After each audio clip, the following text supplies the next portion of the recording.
नमस्कार, मुद्दा देख रहे हैं आप। मैं हूं आपके साथ नेहा दुबे। वैश्विक स्तर पर आतंकवाद के खिलाफ भारत की लड़ाई में चीन का नकाब उतर गया है और आपको बता दें कि चीन ने एक बार फिर से भारत के प्रयासों में अड़ंगा लगाया है। चीन ने पाकिस्तानी आतंकवादी अब्दुल रहमान मक्की को संयुक्त राष्ट्र सुरक्षा परिषद यूएनएससी की प्रतिबंधित सूची में शामिल करने के अमेरिका और भारत के संयुक्त प्रस्ताव को आखिरी क्षण में बाधित कर दिया। अमेरिका और भारत ने सुरक्षा परिषद की अलकायदा प्रतिबंध समिति के तहत मक्की को एक वैश्विक आतंकवादी घोषित किए जाने के लिए संयुक्त प्रस्ताव पेश किया था। अमेरिका पहले ही मक्की को आतंकवादी घोषित कर चुका है। मक्की लश्कर ए तैयबा के सरगना और 26/11 मुंबई हमलों के मुख्य साजिशकर्ता हाफिज सईद का रिश्तेदार है। अमेरिका पहले ही मक्की को आतंकवादी घोषित कर चुका है। ऐसा बताया जा रहा है कि भारत और अमेरिका ने संयुक्त राष्ट्र सुरक्षा परिषद की 1267 ISIL और अलकायदा प्रतिबंध समिति के तहत मक्की को वैश्विक आतंकवादी घोषित किए जाने के लिए एक संयुक्त प्रस्ताव पेश किया था, लेकिन चीन ने इस प्रस्ताव को अंतिम क्षण में बाधित कर दिया। पाकिस्तान के मित्र देश चीन ने आपको बता दें कि भारत और उसके सहयोगियों द्वारा पाकिस्तानी आतंकवादियों को सूचीबद्ध करने के प्रयासों को इससे पहले भी कई बार बाधित किया है।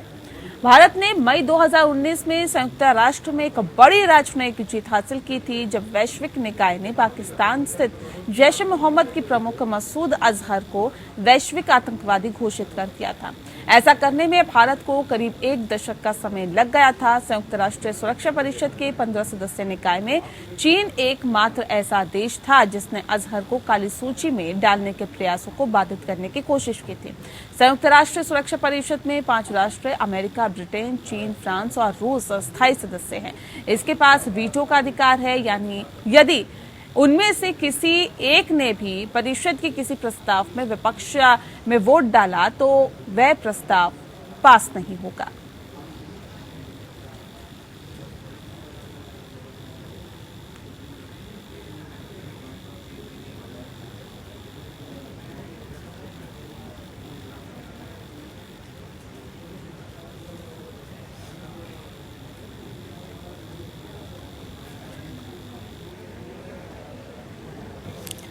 और चलिए इस विषय पे आज हम तफसील से चर्चा करेंगे। खास मेहमान हमारे साथ मौजूद हैं, उनसे आपका परिचय करा देते हैं। इस वक्त हमारे साथ दीपक वोरा जी जुड़ गए हैं, एक्स डिप्लोमेटर से। बहुत स्वागत है आपका। हमारे साथ संजीव श्रीवास्तव जी जुड़ गए हैं, सामरिक मामलों की जानकार है। आपका भी बहुत स्वागत है संजीव जी। और सबसे पहले इस खास कार्यक्रम की शुरुआत दीपक जी के साथ करते हैं। दीपक जी, अब सवाल इस बात को लेकर है सर कि चीन ने पाकिस्तानी आतंकवादी अब्दुल रहमान मक्की को संयुक्त राष्ट्र सुरक्षा परिषद यूएनएससी की प्रतिबंधित सूची में शामिल करने के अमेरिका और भारत के संयुक्त प्रस्ताव पर आखिरी क्षण में जो बाधा उत्पन्न की है, जो उसे बाधित कर दिया है, इसे किस तरह से देखा जाए? क्या एक बार फिर से चीन का वो चेहरा सामने आ गया जो वक्त वक्त पर कहीं ना कहीं भारत को परेशान करता है? आभारी हूँ आपका, आपने ये मौका दिया है आपके कार्यक्रम में शरीक होने का। क्या आपको मेरी आवाज आ रही है? जी, आपकी आवाज मिल पा रही है सर। Okay, thank you. मैं आपसे सीखता हूं हमेशा, और आपके पास श्रीवास्तव साहब हैं जिनकी जानकारी बेमिसाल है, इनसे हमेशा मैं सीखता। अगर थोड़ा एको आ रहा है वो इसलिए कि मैं दोनों उसको ठीक कराने की कोशिश करते हैं हम। हाँ, अगर आप मुझे ऑडियो में वो आपका ऑफिस कॉल करेगा आपका स्टूडियो, तो फिर मैं ईयरफोन से बात करूंगा। अब मैं इसका जवाब आपको ऐसे देता हूँ कि चीन ये क्यों करता है। एक तो सही है कि भारत को तंग करना चाहता है, लेकिन दूसरा, 2 शब्द अंग्रेजी में श्रीवास्तव साहब बहुत जाने माने हैं, एक कॉलोनाइजर और एक कॉलोनी। मैं आपको उदाहरण देता हूं। ये जो क्लासिकल कॉलोनाइजेशन का प्रोसेस है, इसमें कॉलोनी हर चीज के पैसे देती, उसका जो मालिक है वो कुछ नहीं देता। आपको मालूम है कि अभी हाल ही में एक फिगर हमने देखी थी, बहुत एस्टैब्लिश्ड इकोनॉमिस्ट ने कहा था कि 1765 और आजादी के बीच, भारत की आजादी के बीच, जो ब्रिटेन के थे वो भारत से 45 ट्रिलियन में 12 शून्य होते हैं, डॉलर्स ले गए थे 150 साल या 175 साल में। अब जो भारत पर राज करते थे ब्रिटिश लोग, उनकी तनख्वाह कौन देता था मैम? वो भारत देता था। मिलिट्री के ऑफिसर्स की तनख्वाह हम देते थे, क्योंकि जितने लोग रिटायर होकर चले जाते थे भी भारत देता था। आपने येल यूनिवर्सिटी सुना है अमेरिका में? बहुत सॉरी, मेरे को लगता है कॉल मिल रहा है। जी। इंडिया में मेरी आवाज आ रही है? जी, आपकी आवाज मिल पा रही है सर, बताइए। Thank you. वर्ल्ड फेमस ये है येल यूनिवर्सिटी। श्रीवास्तव साहब, आप इसका नाम सुना है। और इसका नाम येल क्यों है? क्योंकि ब्रिटिश ईस्ट इंडिया कंपनी में एक प्रेसिडेंट होते थे, उनके मद्रास सेटलमेंट में उनका नाम था एलियू येल। भारत से चोरी किया हुआ पैसा उसने Connecticut collegiate school of Connecticut को दिया, उन्होंने अपना नाम येल यूनिवर्सिटी रखा, वो भी भारत से चोरी किया हुआ पैसा था। तो इसका मतलब ये है मैम कि एक कॉलोनियल रिलेशनशिप में कॉलोनी हर चीज की पैसे देती है। अब चीन बिल्कुल यही कर रहा है। अगर आपने एक टेक्निकल होल्ड लगा दिया है तो आपको क्या खतरा है? कुछ भी नहीं, लेकिन आप ये दिखा रहे हैं कि हम समर्थन दे रहे हैं। अगर आपको वाकई ही पाकिस्तान की मदद करनी है तो फिर जो इस समय वहां बिजली की आपत्ति है, आप उनकी मदद करिए। पाकिस्तान ने अभी हाल ही में $100 मिलियन का ऑन द स्पॉट परचेज किया लिक्विफाइड नेचुरल गैस का। कहां से ये पैसे? उनको कुछ पैसे दीजिए। आपने CPO China Pakistan exploitation economic corridor जो है, आपने कह दिया है कि पाकिस्तान को सारी गलती तेरी है, वो आगे नहीं बढ़ रहा, आधा बजट अपना उसमें डाल दीजिए। उन्होंने चुपचाप से डाल दिया। तो इसका कहने का मतलब है कि पाकिस्तान अब पूरी तरह से एक विलिंग कॉलोनी बन चुका है। ये दो मक्की साहब हैं, मक्की की रोटी है, क्या नाम है इसका, अब्दुल रहमान मक्की, इसको तो अमेरिका पहले ही एक आतंकी डेजिग्नेट कर चुका है। $2 मिलियन का इसके ऊपर एक इनाम भी है। तो चाइना जो ये कर रहा है उसको कोई खर्चा नहीं है, वो बस पाकिस्तान को कहता है कि बेटा तू लाइन पे रह, ज्यादा बोलेगा तो मैं 2 तमाचे लगाऊंगा, और पाकिस्तान कहता है जी मान ली, जो आप आदेश देंगे मैं वही करूंगा। ये उसका एक ब्रिलियंट उदाहरण है। ठीक है संजीव जी, चीन ने पाकिस्तान आतंकवादी के लिए वीटो का इस्तेमाल किया और ये क्या संदेश देने की कोशिश की? बोला सहमत हूँ, सटीक ऑब्जर्वेशन किया है। मैं भी इसी बात को कहना चाह रहा था कि चाइना जो है पाकिस्तान को एक कॉलोनी के तौर पर उसने ट्रीट करना शुरू कर दिया है। और चाइना को इस बात से कोई मतलब नहीं है कि इससे ये जो पूरा जो टेक्निकल होल्ड है उससे पाकिस्तान के जो हित हैं वो कैसे प्रभावित होंगे, पाकिस्तान का भविष्य किस तरह से रसातल में जाएगा, चाइना को इससे कोई मतलब नहीं है। चाइना अपने सेल्फ इंटरेस्ट को सिद्ध करने के लिए वो कोई भी कदम उसको उठाना हो, साम दाम दंड भेद धोखा देना वगैरह वगैरह, व्यवहार है बिल्कुल एक औपनिवेशिक व्यवहार है। कॉलोनियल इंपीरियलिस्टिक माइंडसेट के साथ चाइना पाकिस्तान के लोगों के साथ व्यवहार कर रहा है। और जो पाकिस्तान के जो शासक हैं, जैसा कि अंदर बोला साहब ने बिल्कुल सटीक ऑब्जर्व किया कि वो हाथ जोड़ करके उनके सामने उन्होंने खुद में फेंक दिए हैं और हर तरीके से उनकी बात को मानने के लिए तैयार हैं।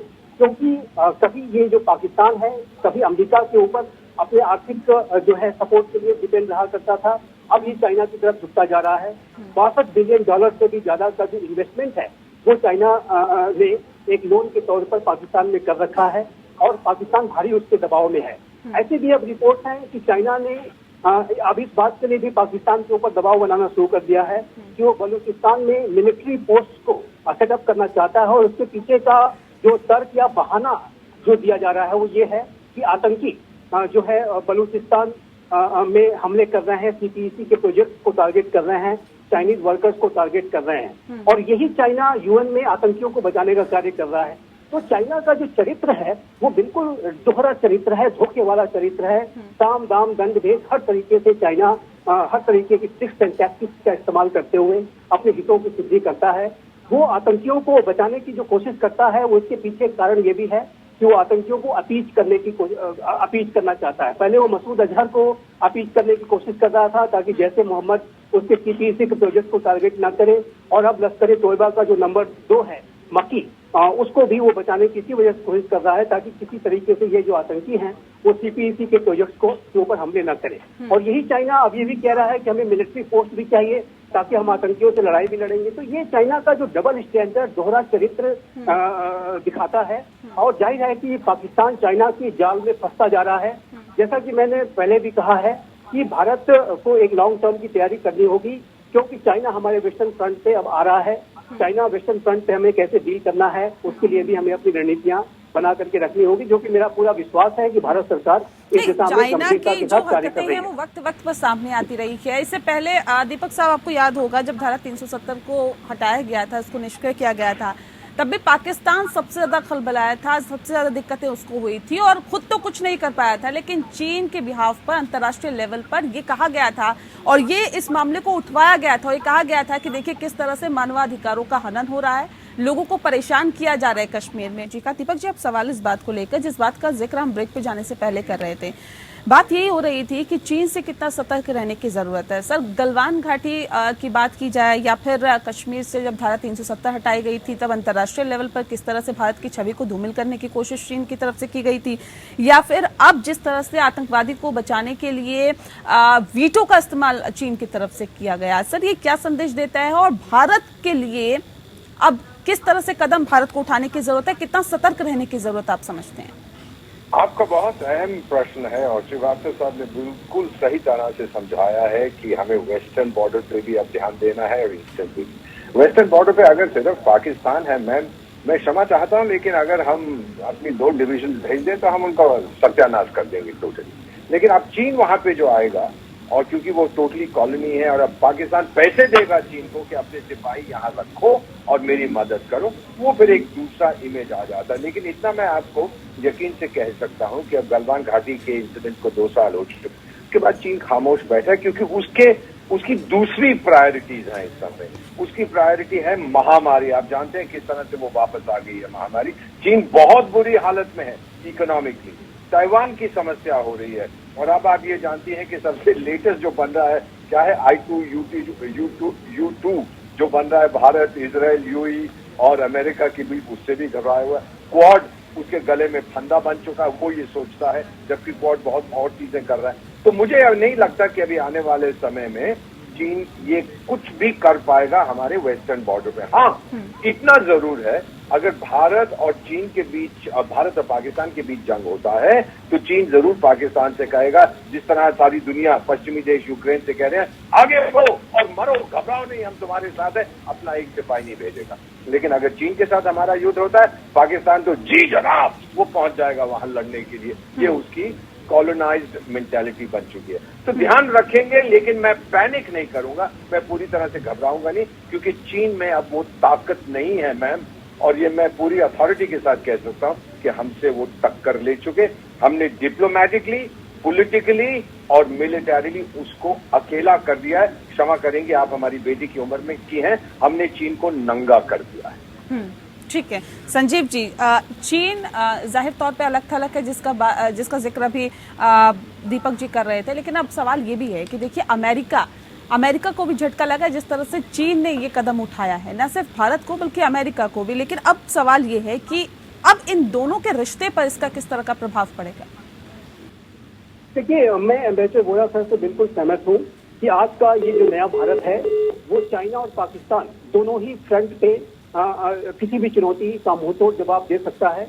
और जो हम टू फ्रंट का जो चैलेंज की बात के बारे में विचार करते हैं, आज यदि चाइना और पाकिस्तान भारत को टू फ्रंट पे घेर सकते हैं, तो आज भारत, अमेरिका, जापान, ऑस्ट्रेलिया के साथ मिलकर के चाइना और पाकिस्तान को 4 फ्रंट पे घेर सकते हैं, या ये मैं कहूँगा कि मल्टीपल फ्रंट पे घेर सकते हैं। चाहे वो ताइवान का विषय हो, चाहे वो दीगर मुस्लिम का विषय हो, तिब्बत का जो विषय है, वो सभी विषयों पर चाइना को घेरा जा सकता है, उसको भारी दबाव में रखा जा सकता है।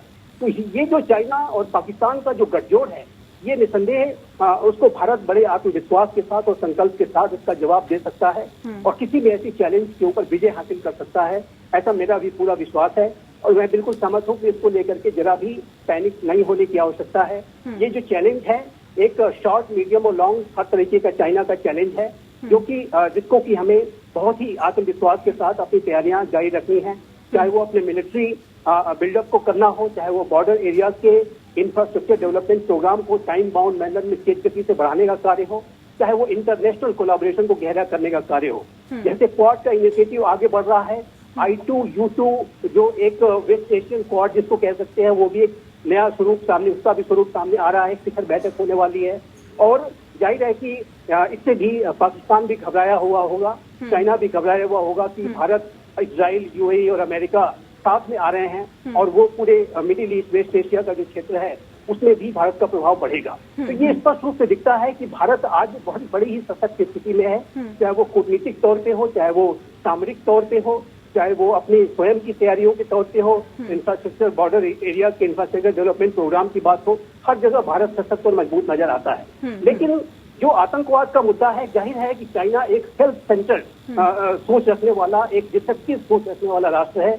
वो आतंकवादियों को सपोर्ट दे करके भी यदि उसका हित सधता है तो उसको वो सपोर्ट देने नहीं, और ये चीजें एकदम खुल के सामने आ गई सर। इससे पहले भी हमने देखा कि पाकिस्तान का तो सपोर्ट करता ही रहता है चीन, लेकिन ना जब आतंकवाद के लिए और आतंकवादी को बचाने के लिए आप वीटो का इस्तेमाल कर रहे हैं तो खुलकर कहीं ना कहीं ये चीज सामने आ गई कि देखिए आप आतंकवादियों का सपोर्ट कर रहे हैं, पहली बात। और दूसरी बात सर, इस बात का जिक्र भी करना यहाँ पर बहुत जरूरी हो जाता है दीपक जी, कि जब भी आतंकवाद की बात होती है वैश्विक स्तर पर सभी देश एकजुट होकर ये कहते हैं कि देखिए आतंकवाद के खिलाफ एकजुट होकर आवाज उठाने की जरूरत है। लेकिन जब कदम उठाने की बात होती है सर, तो ऐसे देश पीछे हटते हैं। ये क्या संदेश देते हैं ऐसे देश, खासतौर पर चीन? ये दुगला चेहरा सिर्फ चीन का नहीं है। 25 साल से हम यूनाइटेड नेशंस में कह रहे हैं comprehensive convention against international terrorism, और जो देश उसकी मुखालफत कर रहे हैं उन सब के पीछे चीन है। वो नहीं चाहता है ये करें। जब उसको उसके अपने पर आती है तो उसने जो 10 लाख उइगुर मुसलमानों को बंद करके रखा हुआ है, बोला ये तो टेररिस्ट हैं, ये आतंकी हैं, ये हैं, वो हैं, हम इनकी ट्रेनिंग कर रहे हैं। अपने आप अपने घर पे कुछ और करता है, बाहर कुछ और कहता है। जब 10 साल के बाद, वो क्या नाम था सर उसका, मसूद अजहर या जो भी मसूद अजहर, हाँ, जिसको हटाया था वो टेक्निकल होल्ड, क्योंकि लोग कहने लगे भाई 10 साल से तेरी अम्मा को क्या तकलीफ हो रही है, क्यों इसको रोक रखा, क्यों इसको बचा रहे हो। जब ये दबाव इतना बड़ा तो उसने अपना टेक्निकल होल्ड हटा दिया। ये भी हटा देगा। ये सिर्फ पाकिस्तान को बताने के लिए है कि भाई तेरे को पैसे मैं नहीं दे पा रहा, तेरे को खाद्य पदार्थ नहीं दे पा रहा, तेरी और कोई मदद नहीं कर पा रहा, चल जो तेरे 2-4 आतंकी हैं उनको मैं प्रोटेक्ट करूंगा। मैम आपको तो मालूम है मुझसे ज्यादा कि लगभग 12,000 करोड़ रुपए भारतीय रुपए का ऋण इस समय की पेमेंट पाकिस्तान ने करनी है चाइनीज पावर कंपनीज को सीपैक में, नहीं दे पाए, उन्होंने बिजली काट दी है। क्या देश है। और ये पाकिस्तान कहता है पहाड़ों से ऊंचा है, समुद्र से गहरा है, शहद से ज्यादा मीठी है हमारी दोस्ती। चीन कहता है वो बहुत अच्छी बात है पर पैसे ला। पैसा चीन का भगवान है, वो परवाह नहीं करता। जिस दिन पाकिस्तान को ये बात समझ आ गई, और जल्दी आएगी, वो फिर देखेगा कि उसका दोस्त चीन नहीं बल्कि उसका असली दोस्त मैम वो देश है जहां आप और मैं इस समय बैठे हैं। ठीक है संजीव जी, क्योंकि ये तो हम मक्की की बात कर रहे हैं, लेकिन वक्त वक्त पर पाकिस्तान और साथ ही साथ चीन का जो चेहरा है वो बेनकाब होता रहा है। भारत ने मई 2019 में संयुक्त राष्ट्र में एक बड़ी राजनयिक जीत हासिल की थी, जब वैश्विक निकाय ने पाकिस्तान स्थित जैश-ए-मोहम्मद के प्रमुख मसूद अजहर को वैश्विक आतंकवादी घोषित कर दिया था। ऐसा करने में भारत को करीब 1 दशक का समय लग गया था सर, लेकिन उस वक्त संयुक्त राष्ट्र सुरक्षा परिषद के 15 सदस्य निकाय में चीन ही एकमात्र ऐसा देश था जिसने अजहर को काली सूची में डालने के प्रयासों को बाधित करने की कोशिश की थी। तो सर ये तो चीन की फितरत रही है, आदतों में शुमार रहा है कि आतंकवादियों को बचाना। आज मक्की को वीटो का इस्तेमाल करके बचाया गया, इससे पहले भी वो कोशिशें तो करता ही रहा है। ये कहीं ना कहीं ये बताता है कि चीन अपनी हरकतों से बाज नहीं आएगा। देखिए, ये बिल्कुल सच है कि मसूद अजहर को उसने बचाने के लिए एड़ी चोटी का जोर लगाया था, लेकिन जब चाइना की इमेज के ऊपर भी ये सवाल उठने शुरू हो गए कि क्या चाइना आतंकवाद को सपोर्ट करने वाला राष्ट्र बनता जा रहा है। जब इस तरीके की आलोचना महाशक्तियों की तरफ से ये शुरू हुई, अंतर्राष्ट्रीय समुदाय में शुरू हुई, तो अंततः उसे जो है वो अपना टेक्निकल होल्ड जो है हटाना पड़ा। और एम्बेसडर गोरा साहब ने बिल्कुल सही कहा कि मक्की के केस में भी ऐसा ही होगा। इसमें थोड़ा समय लगेगा, लेकिन चाइना को अंततः ये जो है टेक्निकल होल्ड हटाना पड़ेगा और मक्की यूएन डेजिग्नेटेड टेररिस्ट घोषित हो जाएगा। लेकिन चाइना ये जो वर्तमान समय में ये जो कार्य कर रहा है, ये जो कवायदे कर रहा है, वो पाकिस्तान को तो एक मैसेज है ही कि चलो तुम जो आतंक का सहारा लेकर के अपने स्ट्रेटेजिक गोल्स को हासिल करने की कोशिश करते हो, मैं उसको परोक्ष रूप से समर्थन दे रहा हूँ। लेकिन ये आतंकियों को भी एक तरीके से अपीच करने की चाइना की एक जो है कुटिल जो चाल रहती है कि उनको किसी भी तरीके से अपीच करके वो चाइना इस बात की कोशिश करता है कि हम तुम्हें यहाँ सपोर्ट दे देते हैं, तुम हमारा सीपीईसी का प्रोजेक्ट किसी तरह से हिट मत करना। तो ये जो इस तरीके की चाइना की जो एक जो साम दाम दंड भेद वाली जो उसकी नीतियां होती हैं, उसको आतंकवाद का भी इस्तेमाल उसके लिए करता है। ये मसूद अजहर के केस में भी दिखा था और ये मक्की के केस में भी दिख रहा है। लेकिन जब चाइना की अपनी इमेज के ऊपर ही सवाल उठने शुरू हो जाएंगे, जैसा कि मसूद अजहर के केस में भी हुआ था कि जब चाइना के ऊपर ये आ गया कि ये चाइना तो अब स्टेट आतंकवाद को सपोर्ट करने वाला राष्ट्र बनता जा रहा है, तो चाइना को रातों रात उसकी नींद खुली और उसने वो टेक्निकल होल हटा दिया। तो मक्की के केस में भी ऐसा ही होगा, समय इसमें लगेगा, लेकिन चाइना के पास मक्की को बचाने का कोई रास्ता नहीं है। मक्की को अल्टीमेटली लेकिन एक बहुत महत्वपूर्ण सवाल ये भी है, ठीक है दीपक जी, ये तो संयुक्त प्रयास था सर, न सिर्फ भारत बल्कि अमेरिका और भारत संयुक्त प्रयास से मक्की को कहीं ना कहीं अंतर्राष्ट्रीय सूची में ये डलवाना चाहते थे, आतंकवादियों की सूची में। लेकिन अब सवाल ये है कि चलिए भारत को तो कड़ा संदेश देने की उसने कोशिश की है, लेकिन अमेरिका को भी तो संदेश गया है। कैसा इन रिश्तों पर प्रभाव पड़ेगा चीन और अमेरिका के? ये सारी दुनिया को संदेश किया। किसने कहा है कि चीनी लोग होशियार हैं? होशियार नहीं है मैम। उनके डिप्लोमेट्स तो वुल्फ वॉरियर, गाली गलौज में विश्वास करते हैं। डिप्लोमेसी का नामो निशान नहीं है उस देश में, बेवकूफ है। इसका असर आने वाले समय पर पड़ेगा। आपने बिल्कुल सही कहा है, भारत और अमेरिका का तो डायरेक्ट इसके ऊपर इम्पैक्ट पड़ रहा है कि हमने प्रपोज किया था और आपने टेक्निकल होल्ड लगा दिया। बाकी देश देख रहे हैं।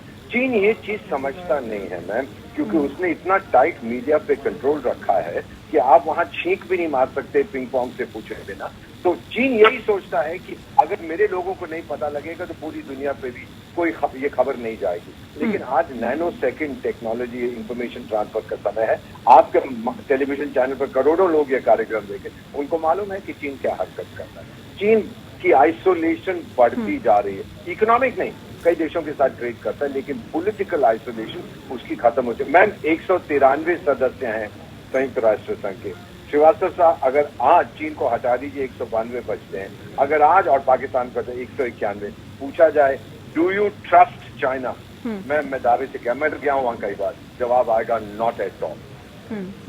चलिए, बहुत शुक्रिया सर आप दोनों का हमारे साथ इस खास चर्चा में शामिल होने के लिए। संजीव जी आपका भी शुक्रिया, और दीपक जी भी इस खास कार्यक्रम का हिस्सा बने, उनका भी बहुत शुक्रिया हमारे साथ इस खास कार्यक्रम में शामिल होने के लिए। मुद्दा में फिलहाल इतना ही। नमस्कार।